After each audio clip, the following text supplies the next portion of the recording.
90க்கு taxi ஓட்ட போனோம். இப்போ வந்து நான் என்னோட இது வந்து பேலன்ஸ் ஒண்ணுமே இல்ல. முழுக்க முழுக்க கடன்ல தான் நான் டாக்ஸி வாங்குனேன். ஆனா கடுமையான உழைப்பு. கடுமையான உழைப்புல தான் நான் டெவலப்மெண்ட் ஆனேன். எனக்கு அதுல எந்த விதமான மாற்று கருத்தும் தொழில்ல காச போட்டு நஷ்டமானவங்களும் இருக்காங்க. நாம வெறும் கையில போய் சம்பாதிச்சு வந்தோம். எந்த நேரமும் பார்க்க மாட்டோம். பழைய வண்டி எடுத்து ஓட்டுனதுல நான் ரொம்ப சிரமப்பட்டேன். 99க்கு பின்னால் நான் புது வண்டி எது எடுத்தாலும் புது வண்டி தான் எடுப்பேன். புது வண்டி எடுத்ததுக்கு அப்புறம் தான் என்னுடைய தொழில் ரொம்ப சிறப்பா இருந்தது. சார் வணக்கம் சார். வணக்கம் சார் உங்க பேரு, உங்கள பத்தி ஒரு அறிமுகம். என்னுடைய பேரு மங்காவளையம் பழனிசாமி. அன்னூர் கார் ஸ்டாண்ட்ல மங்காவளையம் பழனிசாமின்னா தான் தெரியும். வண்டியில நான் லைன் அப்படிங்கிற ஒரு நேம் போட்டு தான் ஓட்டிட்டு இருந்தேன். வண்டி நம்பர் எல்லாமே 3388 நான் வச்சிருந்த நம்பர் எல்லாமே. அதனால லைன் பழனிசாமி, மங்காவளையம் பழனிசாமி அப்படின்னு சொல்லுவாங்க. நாங்க வந்து 90க்கு டாக்ஸி ஓட்ட போனோம்.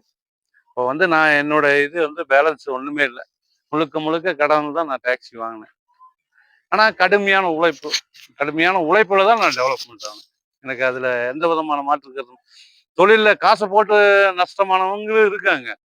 நாம வெறும் கையில போய் சம்பாதிச்சு வந்தோம். எந்த நேரமும் பார்க்க மாட்டோம். அப்புறம் அதுல வந்து அன்னைக்கு இன்னைக்கு இருக்கிற காம்படிஷன் இல்ல அன்னைக்கு. டாக்ஸி கொஞ்சம் மவுசு இருந்தது. அப்போ வந்து டிரைவர்களும் ஓரளவுக்கு நான் ஒரு 3 வண்டி வச்சு ஓட்டுனேன். டிரைவர்களும் ஓரளவுக்கு கிடைச்சாங்க. பழைய வண்டி எடுத்து ஓட்டுனதுல நான் ரொம்ப சிரமப்பட்டேன். 99க்கு பின்னால் நான் புது வண்டி எது எடுத்தாலும் புது வண்டி தான் எடுப்பேன். புது வண்டி எடுத்ததுக்கு அப்புறம் தான் என்னுடைய தொழில் ரொம்ப சிறப்பா இருந்தது. ஏன்னா வர்றவங்க வண்டி எப்படி இருக்குது, வண்டி மாடல் நல்லா இருக்கு, டயரை வாடகை எடுக்கிறவங்க டயரை கூட பார்த்து தான் வண்டி எடுப்பாங்க. வண்டியில டயர் நல்லா இருக்கா அப்படின்னு கூட பார்த்து எடுப்பாங்க. அப்போ வந்து போன் கிடையாது.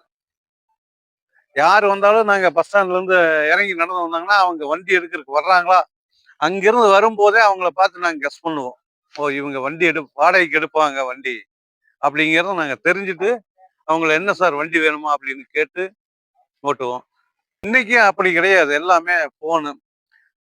டாக்ஸிங்கிற ஒரு ஸ்டாண்டே தேவையில்லை. முன்ன டாக்ஸி ஸ்டாண்டு தனியா இருக்கும். அப்புறம் அன்னைக்கு ஒரு டெலிவரிக்கு போகணும்னா கூட கோயம்புத்தூர் போகணும்னா டாக்ஸி நம்பி தான் போக முடியும். இன்னைக்கு அரசனுடைய வாகனங்கள் அன்னைக்கு எதுவுமே கிடையாது. நாங்க தான் என்ன 24 மணி நேரம் சர்வீஸ் பண்ணிட்டு இருந்தோம். இப்ப எப்படி முன்ன நானே வாடகை பேசுவேன், வண்டி போவேன். அதனுடைய முழு காசு என்னோட தான் வரும். இப்போ ரெட் டாக்ஸின்னு சொல்லி அவன் வச்சு அவனை ஒரு 10% கமிஷன் எடுத்து மிச்சத்தை எனக்கு கொடுக்குறான். இது வந்து எப்படி என்ன பண்றாங்கன்னு எனக்கு தெரியல. ஏன்னா நான் விட்டு வெளியே வந்து 10 வருஷம் ஆகி போச்சு. அன்னைக்கெல்லாம் வந்து நாங்கள் கோயம்புத்தூருக்கு நாங்கள் ஒரு ரேட்டு கேட்போம், அவங்க ஒரு ரேட்டு சொல்லுவாங்க. 2 பேரும் முடிவு பண்ணி போவோம். சார் வருமானம்ங்கிறது வந்து டாக்ஸி பொறுத்தவரை வருமானம் எல்லாம் மோசம் கிடையாது. ஏதோ நமக்கு உண்மையாலுமே நான் டாக்ஸி ஓட்டுனதுக்கு பின்னாலதான் நான் ஓரளவுக்கு வருமானம் ஈட்டி நான் ஓரளவுக்கு இந்த இடம் கூட நான் டாக்ஸி ஓட்டுன பணத்துல தான் நான் வாங்கினேன். அதெல்லாம் மறுக்க முடியும். அதுல என்னன்னா அந்த டாக்ஸியில ஆத்மாத்மா இறங்கி தொழில் பண்ணவங்க எல்லாரும் நல்லா இருக்காங்க. அதுல வந்து பணம் வருது அப்படிங்கிறதுக்காக கெட்ட பழக்கங்களுக்கு போனாங்கன்னா அது எப்படி இருந்தாலும் லாஸ் வந்துடும். நான் என்கிட்ட எந்த விதமான கெட்ட பழக்கமும் இல்லை. ஒரு பீடி சிகரெட் தண்ணி எந்த பழக்கமும் இல்லை. அதனால என்னால சக்சஸ்ஃபுல்லா கொண்டு வர முடிஞ்சது. 100% அதாவது டாக்ஸிங்கிறத விட டிரைவருங்க எல்லாருமே எந்த விதமான கெட்ட பழக்கம் இல்லாம இருந்தாங்கன்னா அவங்களோட இது கவலைப்பட வேண்டிய அவசியமே கிடையாது. இது வந்து நீங்க வக்கீல் டாக்டர் எப்படிங்க படிச்சாங்கன்னா சாக வரைக்கும் கவலை இல்லாம சம்பாதிக்கணும். அது மாதிரி டாக்ஸி வண்டி ஓட்டக்கூடிய தைரியம் இருக்கிற வரைக்கும் நீங்க வருமானம் இருக்கு. ஏன்னா ஓட்டுநருக்கு எப்பவுமே தேவை இருக்கு. ஆனா அதை புரிஞ்சு நடக்கிறதுல அவங்க ஒரு சிலர். அதனால சில பேர்த்துனால சில கெட்ட பேர் அவ்வளவு.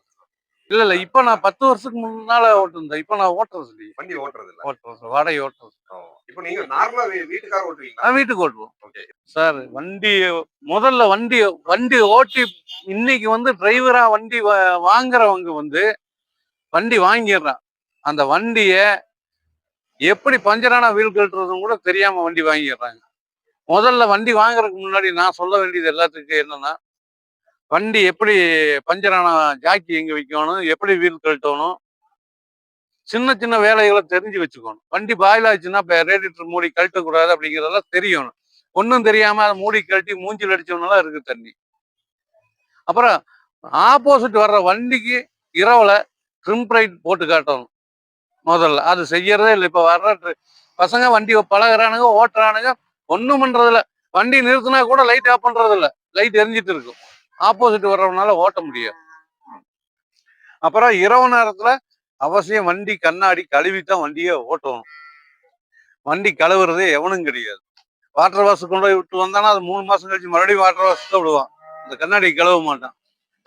வைப்பர் போட்டு விட்டு தண்ணி அடிச்சு விடுவான். அது கண்ணாடி கிராச் ஆகும். நீங்க ஒரு ட்ரிப் கண்ணாடி மாத்தனா 7000 8000 ஆகுது. இந்த மண்ணோடயே ஒரு 10 டைம் நீங்க வைப்பர் போட்டீங்கன்னா அந்த கண்ணாடி என்னுடைய இது கெட்டு போகுது. அப்ப பாத்தீங்கன்னா கண்ணு கூச்சும். பல பிரச்சனை இருக்கு. எனக்கு ஒரு 30 வருஷம் அனுபவம் வருது. கார்பரேட் மயமாயி போச்சு இப்போ. சார் அதுல வர்ற லாபம் முழுமையா நமக்கு வர்றது இல்லை. இன்னொருத்தனுக்கு கமிஷன் கொடுக்க வேண்டியது இருக்கு. அதையே செய்யறாங்கிறது எனக்கு தெரியல. அது அரசே ஒரு செயலை உருவாக்கி டாக்ஸிக்கு ஒரு இது அங்கீகாரம் அளிச்சாங்கன்னா இன்னும் நல்லா இருக்கும். அப்புறம் அதே மாதிரி டாக்ஸியா ஓடும் போது பாத்தீங்கன்னா நீங்க டாக்ஸி மட்டும் பார்த்தா தான் போலீஸ்காரன் பிடிப்பான். இன்னைக்கெல்லாம் போலீஸ்காரன் பிடிச்சி காசு வாங்கினா மாட்டிக்கிறான், பிடிக்கிறதுக்கு யோசனை பண்றான். அன்னைக்கு அப்படி கிடையாது.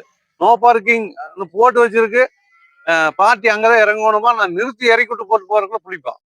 இன்னைக்கெல்லாம் ஒன்றும் காசு வாங்குறதுக்கு முடியாது. போட்டா ஃபைனு, இல்லைன்னா போயிட்டே இருக்க வேண்டியதுதான். அந்த சூழ்நிலை ஆயிருச்சு. ஆமா, நிறைய ஸ்ட்ரகிள்ஸை ஃபேஸ் பண்ணி தான் நீங்க ஒரு சக்சஸ்ஃபுல். ஆமா சார். முன்ன நாங்கெல்லாம் வண்டி ஓட்டும் போது டாக்ஸி டிரைவர்னா போலீஸ்கார மரியாதை இல்லாம வாடா போடான்னு தான் கூப்பிடுவோம். இன்னைக்கெல்லாம் யாரையுமே போலீஸ்காரனால வாடா போடான்னு கூப்பிட முடியறது இல்லை. அவங்களே அந்த பழைய ஆளுகளே நினைச்சு பார்த்தா கூட யோசனை பண்ணுவாங்களே, நாம எவ்வளவு தூரம் எல்லாத்தையும் மிரட்டிட்ட போலீஸ் வேலையை பார்த்து அப்படின்னு நினைக்கக்கூடிய நிலைமையில இருந்தது.